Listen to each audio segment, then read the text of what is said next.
नमस्कार दोस्तों, आप सभी का हमारे YouTube चैनल में स्वागत है। आज के इस वीडियो में हम चर्चा करने वाले हैं गॉस के प्रमेय के अनुप्रयोग। फर्स्ट हमने देख लिया था अनंत रेखीय आवेश के कारण वैद्युत क्षेत्र की तीव्रता। दूसरा आप देखने वाले हैं अनंत विस्तार वाले समतल आवेशित प्लेट के निकट वैद्युत क्षेत्र की तीव्रता का व्यंजक क्या होता है।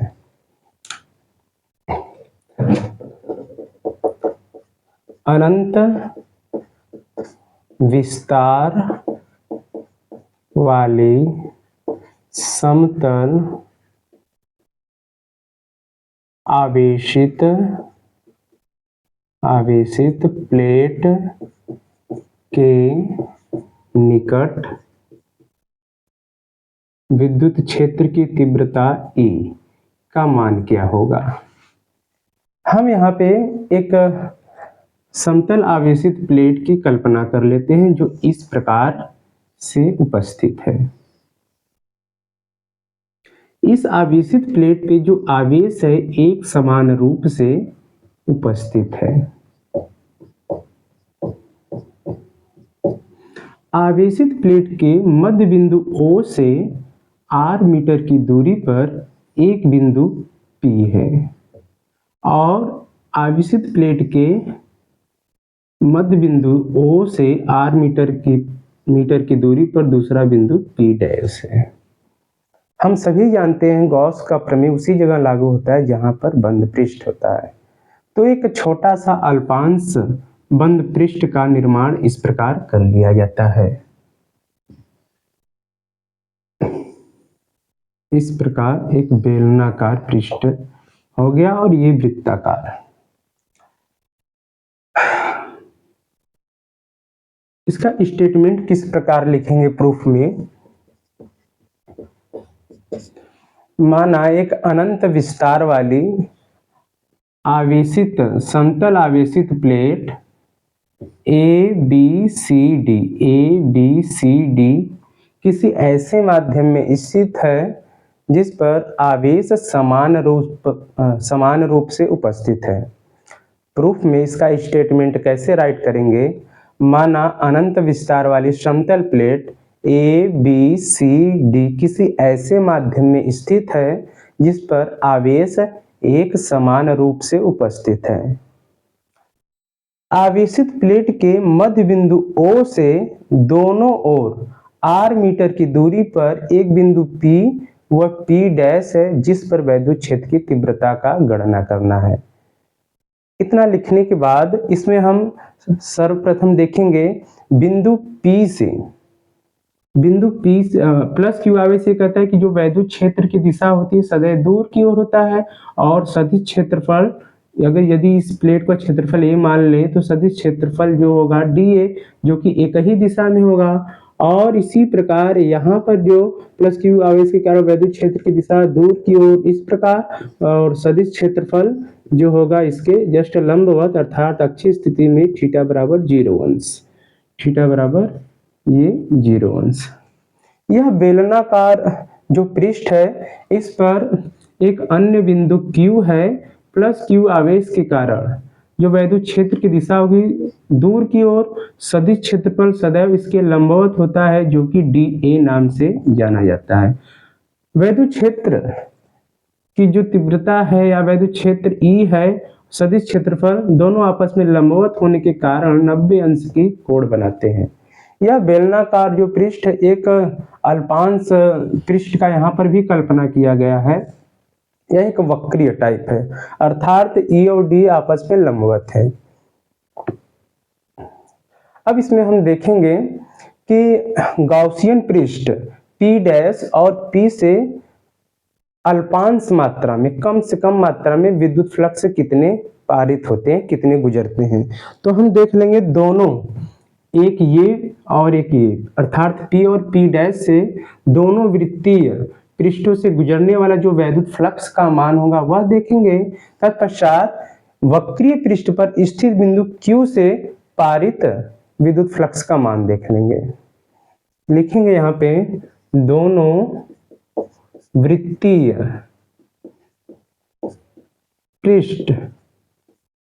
पृष्ठ से गुजरने वाला गुजरने वाला विद्युत फ्लक्स।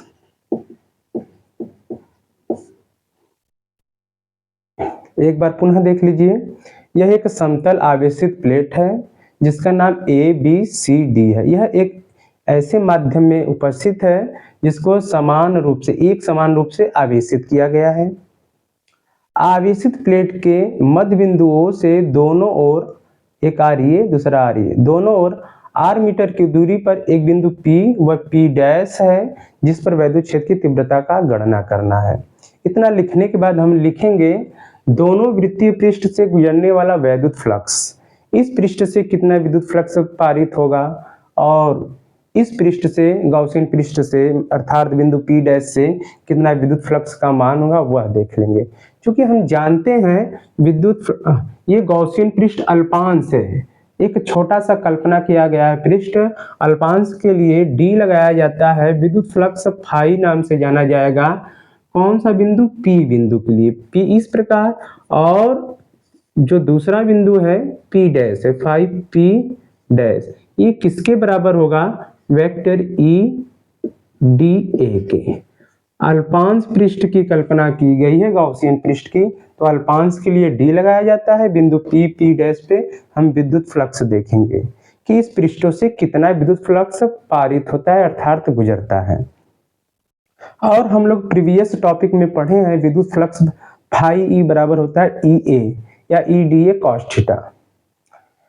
यदि जब वेक्टर हटता है तब हमें प्राप्त होता है d phi P equals to d phi P dash बराबर EDA cos थीटा। चूंकि हम जानते हैं विद्युत क्षेत्र की दिशा व सदिश क्षेत्रफल एक ही दिशा में होने के कारण अक्षीय स्थिति में थीटा का मान 0 अंश होता है, तब यहाँ थीटा की जगह 0 अंश रखेंगे अर्थात cos 0 अंश का मान जो होता है 1 होता है, तो हमें प्राप्त होगा d phi P equals to d phi P dash बराबर EDA। यह समीकरण नंबर 1 मान लेंगे। इसी प्रकार यह जो एक बेलनाकार पृष्ठ है इस पर भी एक छोटा सा गॉसियन पृष्ठ का कल्पना किया गया है। अब हम देखेंगे वक्रीय पृष्ठ पर, वक्रीय बेलन तो ऐसे इसका कर्व टाइप इस टाइप से बेंड हुआ है, मुड़ा हुआ है, तो वक्रीय पृष्ठ पर एक स्थित बिंदु Q है। चूंकि वक्रीय पृष्ठ पर स्थित बिंदु Q से गुजरने वाला विद्युत फ्लक्स का मान देखेंगे हम सभी। विद्युत फ्लक्स तो अल्पांश वहां गॉसियन पृष्ठ है तो D उसके लिए अप्लाई करेंगे, किस बिंदु Q फाई Q होता है वेक्टर EDA। वेक्टर जब हटता है तो प्राप्त हमें होता है phi Q equals to EDA cos theta. यहाँ पर देखेंगे वैद्युत क्षेत्र और सदिश क्षेत्रफल के बीच बना कोण जो है 90 अंश है, अर्थात थीटा बराबर 90 अंश। यहाँ जब पुट करेंगे तो cos 90 अंश का जो मान होता है वह 0 होता है। तो यहाँ टोटल हमें वक्रीय पृष्ठ बिंदु Q से पारित विद्युत फ्लक्स का जो मान होगा वह 0 प्राप्त होगा। अब हम देख लेंगे संपूर्ण गॉसियन पृष्ठ से गुजरने वाला विद्युत फ्लक्स का मान। संपूर्ण के लिए सभी को ऐड कर देंगे। संपूर्ण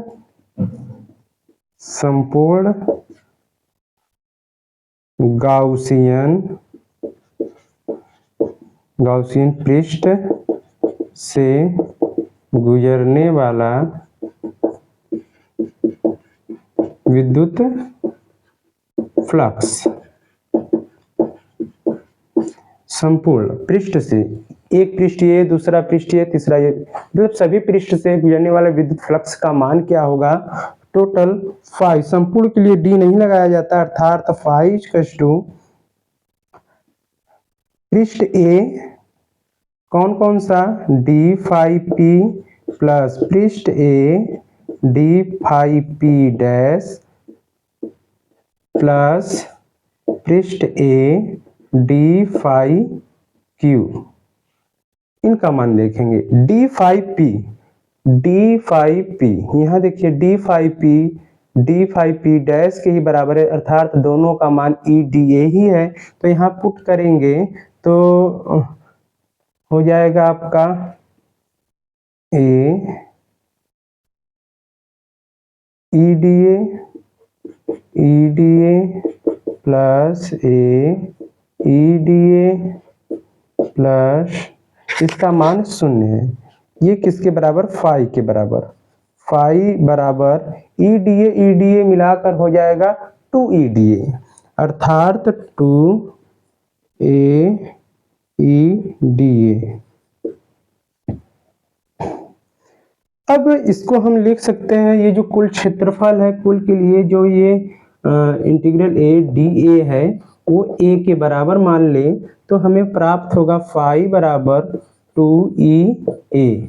बट हम सभी जानते हैं गॉस का जो प्रमेय होता है, फाई बराबर क्या होता है? क्यू अपान एप्सिलॉन नॉट होता है। फाई बराबर क्यू अपान एप्सिलॉन नॉट यहाँ पे पुट कर देंगे, रख देंगे तो हमें प्राप्त होगा, या ऐसे लिख सकते हैं उपर्युक्त समीकरण से फाई की जगह क्यू अपान एप्सिलॉन नॉट रखेंगे तो हमें प्राप्त हो जाएगा Q epsilon naught equals to 2 E A.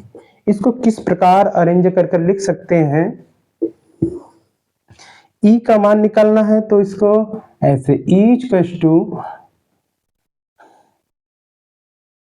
1/2 epsilon naught Q by A लिख सकते हैं। क्यू क्या है? इस समतल आवेशित प्लेट पर उपस्थित आवेश की कुल मात्रा है। ए क्या है? इस प्लेट का क्षेत्रफल है। और हम सभी जानते हैं पृष्ठीय आवेश घनत्व क्या होता है? एकांक पृष्ठ पर या प्रति एकांक पृष्ठ पर उपस्थित आवेश की जो कुल मात्रा होता है वो पृष्ठीय आवेश घनत्व कहलाता है। अर्थात हम जानते हैं परंतु हम जानते हैं पृष्ठीय आवेश घनत्व को सिग्मा से प्रदर्शित करते हैं। सिग्मा बराबर होता है क्यू अपान ए होता है। प्रति एकांक पृष्ठ पर उपस्थित आवेश की कुल मात्रा पृष्ठीय आवेश घनत्व कहलाता है। यही आपका प्लेट है, इस पे जितने भी आवेश उपस्थित हैं पृष्ठ पे, सबका जो आवेश सम है कुल समेशन क्यू के बराबर लेंगे। तो आप ऐसे बता सकते हैं पृष्ठीय आवेश घनत्व को कि प्रति एकांक पृष्ठ पर उपस्थित आवेश की कुल मात्रा पृष्ठीय आवेश घनत्व कहलाता है। ये देखिए यहाँ पे क्यू अपान ए की जगह हम ये सिग्मा लिख सकते हैं, अर्थात ई बराबर 1/2 पाई एप्सिलॉन नॉट गुणे सिग्मा, या ये हमें प्राप्त हो सकता है ई बराबर सिग्मा बटा 2 एप्सिलॉन नॉट।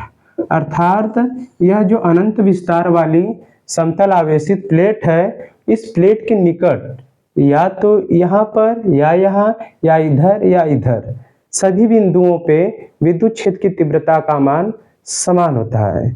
और यहाँ पे एक जैसे आर नहीं है, आर का मतलब दूरी नहीं है, इसका अर्थ यह निकलता है कि जो वैद्युत क्षेत्र की तीव्रता होगा इस आवेशित प्लेट के कहीं न कहीं निकट, अत्यधिक दूर नहीं, कम से कम ही दूर पर होगा विद्युत क्षेत्र की तीव्रता का मान। ये आपका इस टॉपिक से संबंधित संपूर्ण जानकारी था।